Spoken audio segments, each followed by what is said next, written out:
Avodah Zarah Daf Mem Vav Amud Aleph, 16 lines down. We brought down the halakha of the mountain. Now we're going to talk about more things. Itmar. Avnei Har Nidaldilu. If pieces or stones of a mountain that fell apart from the mountain, Mahokit. Bnei Rabbi Yechia v'Rabbi Yochanan. The sons of Rabbi Yechia argue against Rabbi Yochanan. Had Amar Asurot. One side said that the stones are asur for benefit.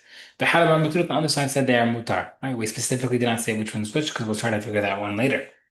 My time Amanas from Mutar, why we're going to when you say that Mutar, Kihar, because he says like it's like a mountain itself.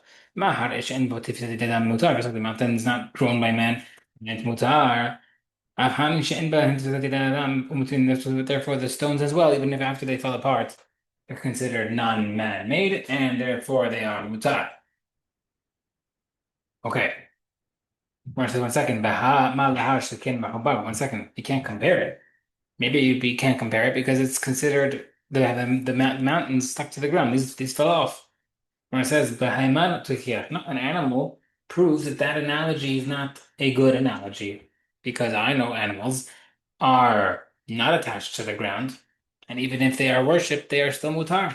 Where it says "Mal mashakin b'adhim," yeah, but an animal is also different in its own. It's special in its own way because it's alive, where stones are not. The Gemara says "Haruchiyah," but okay, fine. But a mountain demonstrates the opposite is true. Doesn't make a difference if you're living because the mountain can't move and still mutar after being worshipped. V'hazar hadin lo re'ize k're'ize v'lo re'ize k're'ize. Right? This is another way of saying that you can keep on having the same argument over and over and over again with the mountain, animal, and stones by each pointing out their specific characteristic that applies to them and how it differs from the next. However, all right, so they keep on bouncing off. Oh, but this, they keep on bouncing off infinitely. However, the common denominator is that it's not man-made. ومتعب. So of course in but say that متعب. So anything that's not man-made, like a stone that fell off a mountain, should also be متعب. The Gemara says mountain شبهن شاكين ونشن ويرتم. Second, but other cases, the mountain of the animal didn't change, versus the stone did change. It fell off the mountain. The Gemara says no, we learned the halacha from the stones from an animal that got a mum, the animal that got a blemish. It's not in the same state, and the mountain that it could still be mutar. The Gemara says, "Binam," a different answer. You could bring a proof from even a regular animal or a tree that is dying, still attached to the ground, and one changed, one didn't. Therefore, stones as well can also be compared. Okay, ومن أثار كنت بين الهوت الصور لأخي كثيف شكست كتنه بتاعك هنا. Right, the pasuk says you should hate these stones as much. You should hate Abdullah as much as possible. So even though you might think that there might be places where you could keep things like dislodged stones after they've been worshipped, lo tatya. Therefore, we're telling you from this pasuk, don't. Right, we said it was the sons of Rabbi Chia versus Rabbi Yochanan. We didn't say who held what. So now we're going to say maybe let's prove that it's the sons of Rabbi Chia who hold it to the stones that are mutar. Rabbi Hizkiah, the son of Rabbi Chia, asked the question: Zakaf Pesach lehishtahabod lehemahu. What if a guy stood an egg upright to bow down to it? Does that become a sort of benefit? Now, originally, now we're thinking is lehishtahabod lebehishtahabed. It sounds like he stood it up and he bowed down to it. But coming back and we still see he's asking, how does the say if making the egg stand up considered a man-made? Maybe it's not considered man-made. Where it says but if it didn't stand it upright, let me just say it wouldn't become asur because it's not man-made. We see from here that things that are not man-made, things that are man-made are mutar. Where it says la, that's not nothing to do with each other. Holds the sword. They even say that standing, bowing down to the egg, even if they didn't stand it upright first, be asur. So what we're talking about over here. So on a case where the egg was stood upright to bow down to it, but he didn't bow down to it yet. So now, who's this question according to? If it's according to the opinion, for a goy becomes asur immediately, even before being bowed down to, as long as prepared. Asura, then this egg should be asur. According to the opinion that holds that Avodah Zarah of a Jew only becomes asur after it's worshipped.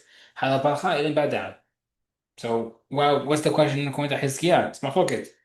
Gemara says, look, it's a case when she's a kaf betzal hishachavod he stood the egg upright, fell down to it. Below hishtachal, he didn't bow down to it. Uba over kachavim hishtachal, then a goy passed by and bowed down to it.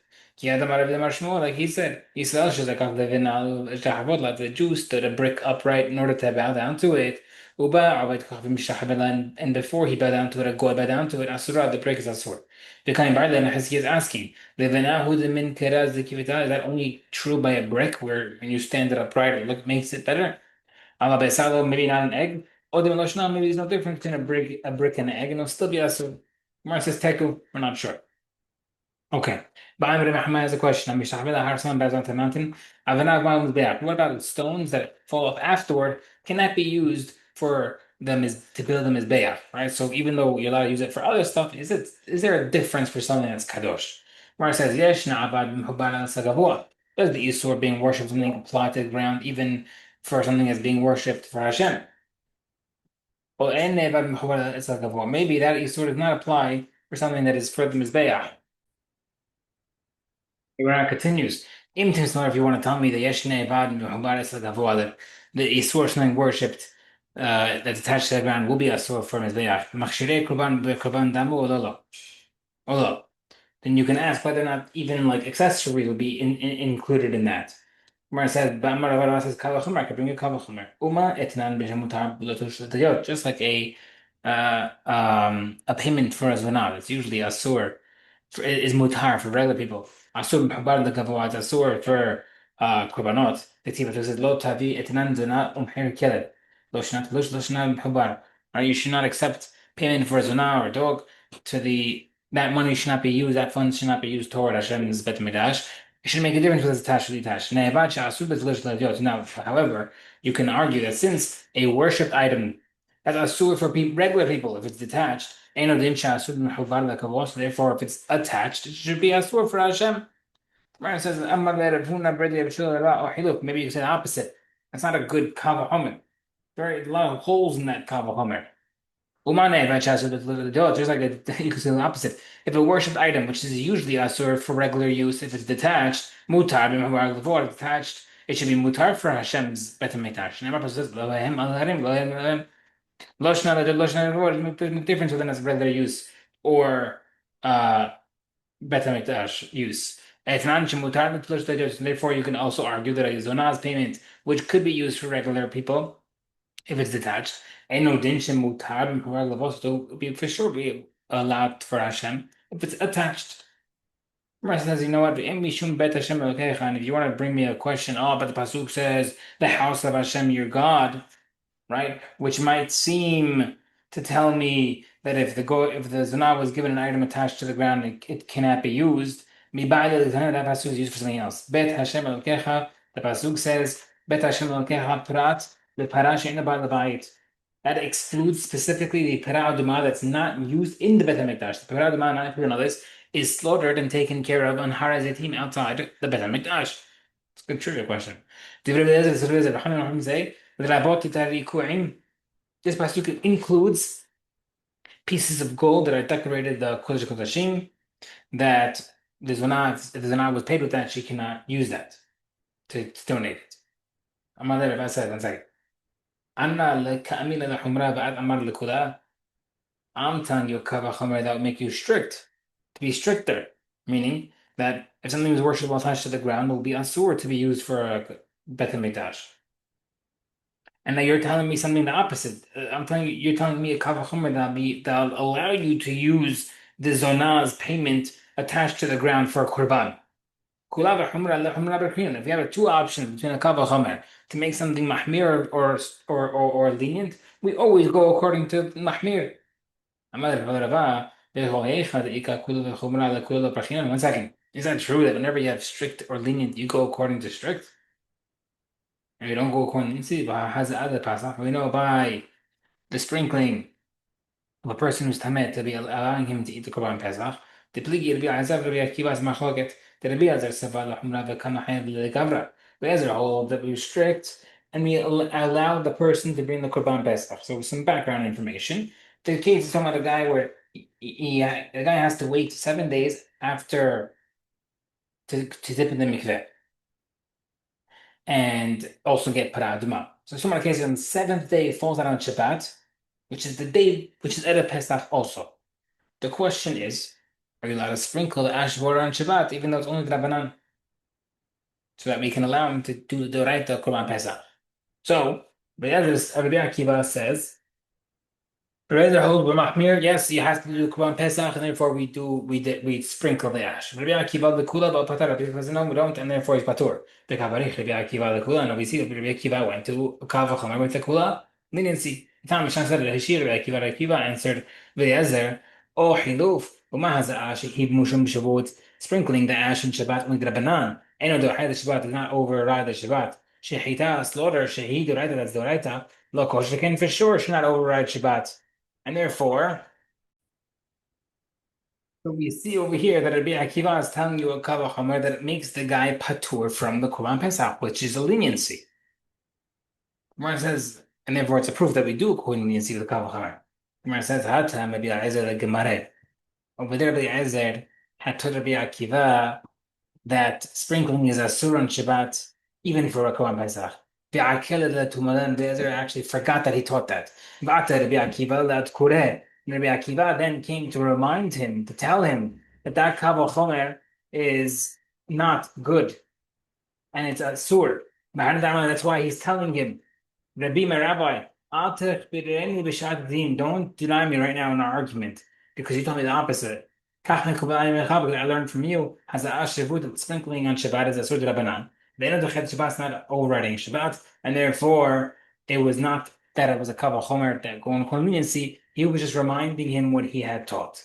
Okay, someone bows down to wheat that is standing when being attached to the ground. I gotta use the flour from that wheat for a korban mincha. Is there such thing as the change of status of an item or not? Right, so the change in status is that considered an item and therefore it's mutar or not?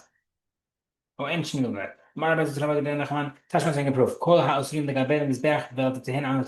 Any animal that's sued for the korban, because let's say they were worshipped or they were sodomized, their children are mutar.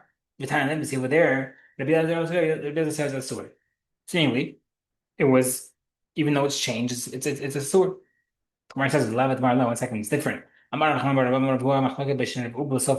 only applies is where the animals were first sodomized or worshipped and then became pregnant afterward. Right?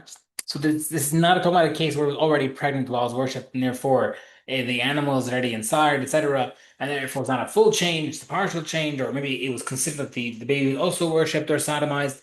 This is talking about a case where it happened beforehand. But it happened that it was pregnant first, before it was sodomized or worshipped. Anybody would agree it's asur. So over here, the case of the wheat is comparable to the case where it became pregnant first and then it was worshipped. Because the worship happened while the item is there. Same way the baby's inside while it's pregnant. So too, the wheat kernels are there already. Okay. You can have a different version. Machlokes only applies is when it was worshipped first and then it became pregnant. If it was pregnant first and then worshipped, the wheat also considered pregnant first. One second. In the case of the animal, it was always an animal. Now there's two animals, still considered animal. All that happened was that the womb door opened up, meaning it just gave birth. In our case, maybe it's different because over here it's wheat kernels and now it's flour. So yes, maybe by babies it does make a difference because it's there, but over here it's complete change. Okay, interesting. I'm back down to a palm tree. And what's the halacha regarding the branch? Can it be used for the mitzvah of lulav or not? It says, in the case of the tree where it was planted for Avodah Zarah, definitely not a question. Because even for regular use, this is asur because it is Avodah Zarah. See, where's there a question? Be'ilan shneta'ol basuf avodah. So in a case where the tree was already planted without Avodah Zarah intentions, and then it was worshipped. According to there's no question. That feel that there's not answer because he holds all even that Azor. Kiti Balak, was there a question? In that case is mutar for regular usage. The question is, Linyan mitzvah, hi, my, what would they hold regarding a mitzvah? Mean ma'is kafel kavoha or lo? Is that considered disgusting to God or not? Keter Zimimar, Ba'ashirash, Bidillah, can we buy this one case where the Asherah tree, it was an Asherah tree, not a tree, that was nullified. Okay. Therefore, even though I can't use an Avodah Zarah tree that's nullified, the question is, does it make a difference by mitzvah? Yes, the Hoyat mitzvah is that isur of that tree, is that considered, is there such a thing as pushed off? Is it a permanent isur or not? Oh, and the mitzvah. Well, 1 second. Let's try to bring the proof from the Mishnah. Kisahu b'nitgala patur b'pasor. Someone covered the blood of an animal or bird, right? That we have to cover, and it became exposed. The wind blew off the sand, for example. You don't have to cover it again. Kisahu haruach haya lekasora. Let's say I slaughtered the animal and the wind covered it. I do have to cover it. That only applies if the blood got exposed after the wind. Right? So if the wind just covered it according to Rabba, then I'm fine. If the wind covered it via blue sand and it covered it and then it re-exposed, that's where I have to redo it. But if it did not become exposed again, then I'm patur. But then we ask the question over there, what's the difference if it became exposed again? Over there, once the mitzvah fell apart because it got covered, it shouldn't come back alive. Amar Papa says with the method, and the proof from here that Papa says that there's no such thing as mitzvah becoming rejected. So to over here, it should be no question regarding the Asherah tree. Should it work according to what's the question for Resh Lakish? Gemara says that Papa Gufay Mibaile could be that Resh Lakish was asking about Papa himself. Why? Mipshat Pshita led that in his what was it clear to the Papa that it was a psak halacha? Yeah, for sure, there's no such thing as rejection. Lo shna lekula, lo shna amra, whether or not it's lenient or stringent halacha. Or maybe Sapuka himself, maybe Papa himself wasn't sure. And therefore, and therefore we go according to the stringency, we don't go leniency. So over there by the case of the blood, you should do it. But over here, maybe not. Where it says, Teku, no answer. Ba'ira papa, mishtachvel b'masim b'adan animal. Samra, malot tchelet can use the wool for tchelet usage. You're going to tchelet, no, what type of tchelet? It's tchelet, if you want to tchelet for the kohanim. How you know that ba'it Rabbi Hama? The same question of Rabbi Hama regarding the stones of the mountain, because they both fall off the item. It's the same question as Lakish that we had earlier regarding the tree, the branch of a tree. Yes, the law have probably ask this question. With Pashut. And why is he asking this question? Because there are certain other things that are related to it. Meaning, what's the halacha regarding the wolf for tchelet?